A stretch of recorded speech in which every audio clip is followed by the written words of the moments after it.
This is where we left off. This is the second video of probably three as things are going. Cat didn't delete the last video, so we're getting through it. Right. Again, I don't want you really to worry about this question. I have chucked it in because it's got a bit of volume, it's got a bit of surface area. It mentions density and metric units. They're little things, and even if you don't know them, hey, you might drop a mark, right? If they come up, big if, right? But I'll throw a lot of ideas at you in this question, and if you can retain some of them and they happen to come up, great. But they're not things I would spend a lot of time, or focus on. The main thing here, I think, is the first part. What is the volume of this prism? In the front of your book, of your paper, in the formula sheet, you are told for any prism, which basically is triangular prisms and cylinders are the main ones, okay? You need to work out the area and times it by the depth. So, for a triangular prism, the area would be base times height divided by 2, and you would times it by the depth. For a cylinder, the area would be pi r squared, and you would times it by the depth. Okay? So that's how you work out volume of these prisms. Cones and spheres are different things, and the formulas you need are there for you. So, I looked at this, I was ready to go, and then I realised, oh my goodness me, I actually don't know the base of the front triangle. So to begin with, I need to use Pythagoras theorem, I guess, to work out the base. So they've kind of sneaked, they've looked at a right angle triangle and they've sneaked a bit of Pythagoras in there, right? So we're trying to find the base, which is one of the smaller sides. So it's square,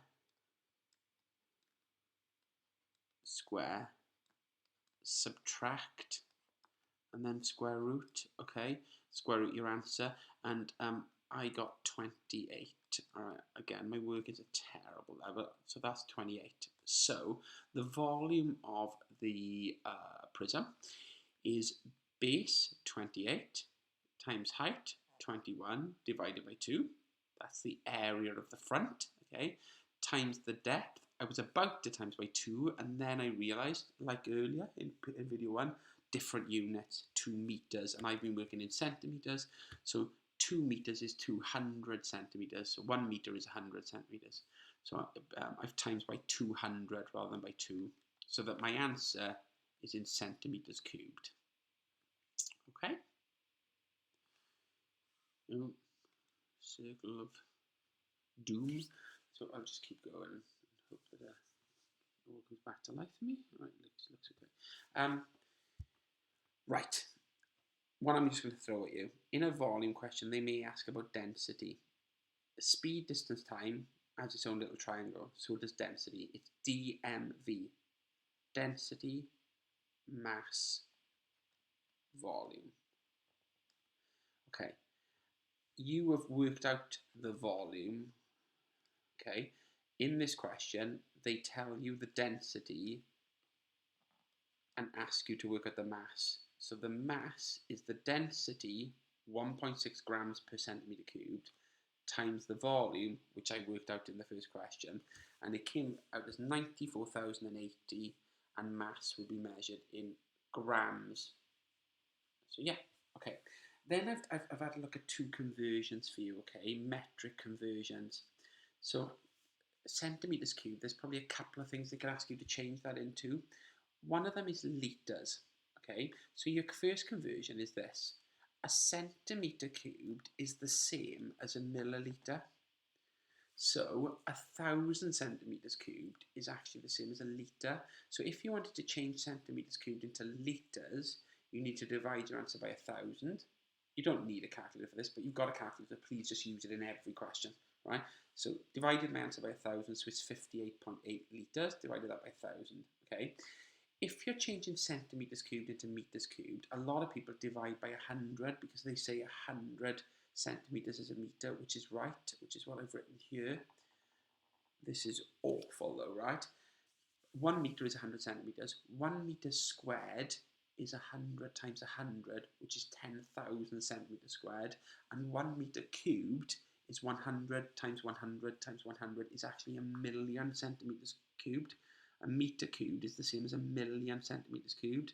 So to change centimetres cubed into meters cubed, I've had to divide my answer not by 100 but actually by 1,000,000. So there's two conversions: into litres divided by 1,000, into meters cubed from centimeters cubed divided by 1,000,000. Right? Or if you were changing meters squared into centimeters squared, if this was an area question, you'd be dividing by 10,000, which is 100 times 100. Okay. The last bit I haven't done. The last bit is calculate the surface area. Okay. What that means is we've got the area separately of all the different surfaces and add them together. So you had a front, which was a triangle. You had a back, which was a triangle. Right. Then you had a rectangle here, a rectangle here, and a rectangle underneath. Right. Every single one of those separate. Remember, triangles are base times height divided by 2. Rectangles are just length times width. I'm not going to do any more on surface area. I'll talk about it later on with some harder shapes, okay? Ask me if you want on Teams, if you really want me to go back and do a video. Okay, we had 3 diagrams in paper 1, and we had a little bit of conditional probability at the end, but we could still get maybe something about dice, coins, and or questions, you know, right? We need to know and times or plus, right? So if I roll a dice and toss a coin, right, how many outcomes are there? Well, there are 6 on the dice and 2 on the coin. So it's not 8, it's 6 times 2. There are 12 outcomes, okay? What is the probability of getting a 4 on the dice? That's 1 out of 6. And a tail on the coin, that's 1 out of 2. In order to get both, and I times them. 1 times 1 is 1, 6 times 2 is 12. That's that. And the final bit, what is the probability of getting a multiple of 3 on the dice? Well, that's a 3 or a 6. So that's 2 out of 6. And a head on the coin, that's 1 out of 2. Again, I've times them because of the word and. 2 times 1 is 2, 6 times 2 is 12. Right? Simplified, half to 2 over 12 to 1 over 6, which is there. Another bit of and or here. So the first one is Carol throws both 2 events. This is going to be and, right? She wants a 5 on the first dice and a 3 on the second dice. First dice has 6 numbers, so the probability is 1 out of 6. Second dice has 4 numbers, so the probability of getting a 3 on it is 1 out of 4. 1 times 1 is 1, 6 times 4 is 24. Right? Whereas B, Azif is rolling a 4-sided dice with these numbers on it, 10, 20, 30, 40. Here are the probabilities. He's only rolling it once, not twice. So there's only one event, so he's going to look for different outcomes in one event. So this is going to be an or question. In this one roll, he is happy to get a 30, which is this, or a 40. We need to add together these probabilities, but to add fractions, you need the bottoms to be the same. So this becomes 2 out of 10 plus 1 out of 10, which is 3 out of 10. You could do it in decimals if you wanted to, if you're happy to change it to decimals, but you know, you've got calculators. I don't know why I've done that and made the bottoms the same. I keep forgetting calculator, throw everything in the calculator. Okay, if circle theorems comes up, guys, right, it's likely to be the alternate segment theorem, because you've had so many circle theorems in paper 1. The only one is the pure higher one, which is the AST, the alternate segment theorem, which is a tangent going back on itself. The bottom left is the same as the inside of the triangle there, and the bottom right is the same as the top of the triangle there, okay? So the 65 they've given me there, I've put there, and the 36 I've put there. This question says, how big is EFH? Well, it's 36, it's this one here. The reason, don't write anything other than those 3 words, alternate segment theorem. If there's a circle theorem, my strong belief is that's the only one they will ask about in paper 2, if they ask one at all.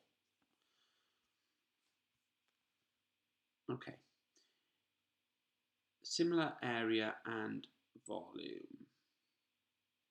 Right, this drawing at the top is dreadful, okay? But you've got to work out whether you're calculating a length scale factor, an area scale factor, or a volume scale factor. You're looking for that with similar. Again, this did come up in paper 1, but it was in an intermediate. It was a horrible intermediate question. I still think there could be a higher question here lurking in, with ASFs and VSFs. So in my first one, we're told the areas of two similar shapes. Okay, I've divided the big area by the little area to get the area scale factor, which was 5. But the question is about perimeter, which is a length, so I've had to square root it to get the length scale factor.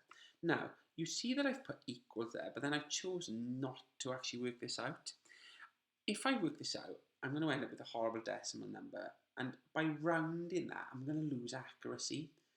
I don't think you'd be wrong to do it, but if you do write an answer there, I want quite a few decimal places there, okay?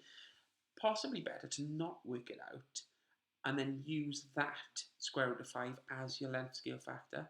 So the perimeter of the smaller shape is 83, so 83 times the length scale factor will give me the bigger perimeter, which is there.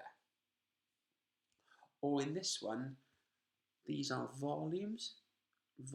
So when I divide them, I'm working out a volume scale factor, which is 1.28, okay? And because this is a question about height, which like perimeter is a length, it's the LSF I want, the length scale factor.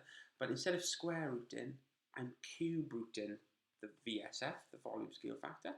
Again, I've written this answer here, but I don't know if I'm not better off using what's in the circle for accuracy so that I'm not rounding at all, I'm just using it properly, right? So, and again, the other difference here is they're giving me the height on the larger pyramid is 25. So instead of timesing by my LSF to make this bigger, I'm dividing the larger height by the LSF to make it smaller, to get the height of the smaller one. So you can see I've written the LSF not worked out and as a number, you know, whichever one you use, okay?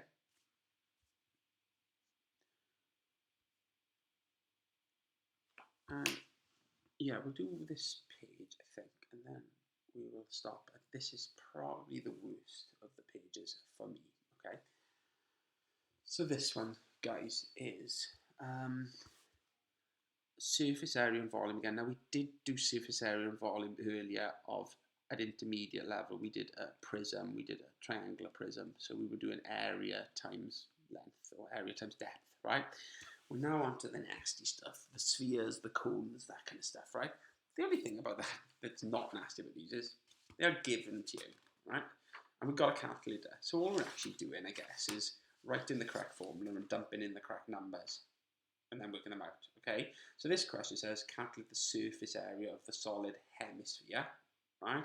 So I go to the front of my book and I copy the surface area of a sphere.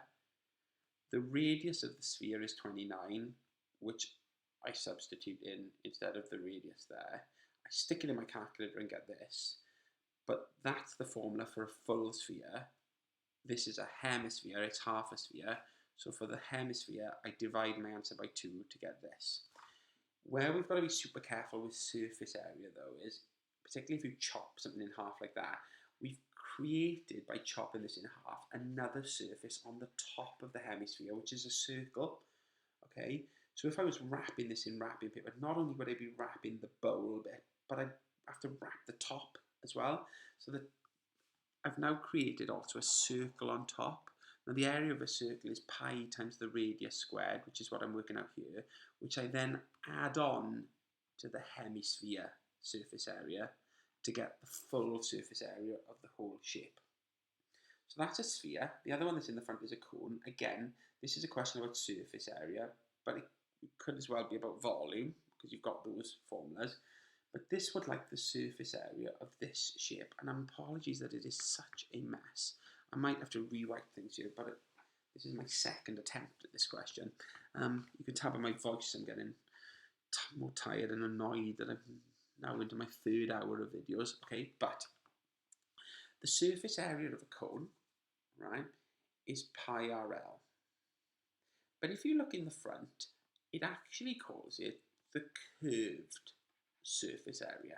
It's only actually talking about, guys, that bit, the curved bit of the cone, right? That is the formula for that bit.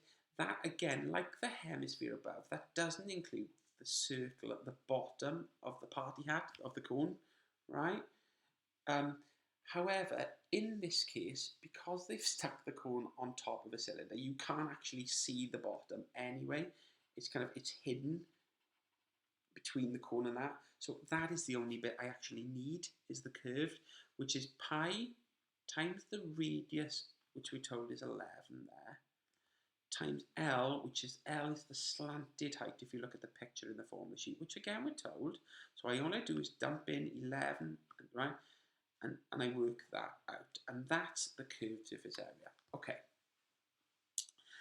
In terms of surfaces, I've also got the bottom surface underneath this thing, right, which I'd need to wrap, which is a circle. So I'm going to do the bottom next because it's the next easiest. So the bottom circle would be pi times the radius squared. Again, we're told the radius of the cylinder is 11. Fine. We have done this. I've done this with both classes, but God, it seems a distant time ago, right? Right. If you want, and this isn't given to you in the formula sheet, which I just think is just not fair, I wish they did, right?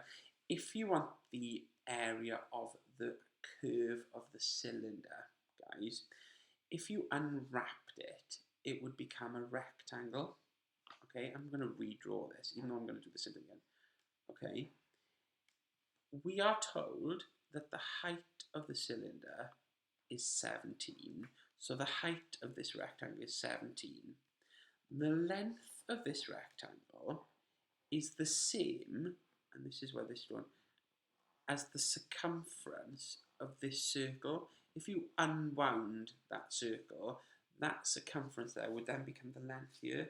The circumference of a circle is pi times the diameter. Well, we knew it had a radius of 11, so it's got a diameter of 22. So this surface here has an area of pi times 22, which is the length of it, times 17, which is the width of it. Then I would need to add my three surfaces together: the curve of the cone, the curve of the cylinder, and the bottom circle. I could forgive you for not doing this part, but at least go to the front and get a couple of marks here by doing the surface area of a cone, because it's given to you and you're just dumping in numbers. Okay? Right, my final video, I'm going to do 3 here, is going to pick up from this factorising page and take us to the end of this paper. It's a Ferro Whack, this, isn't it?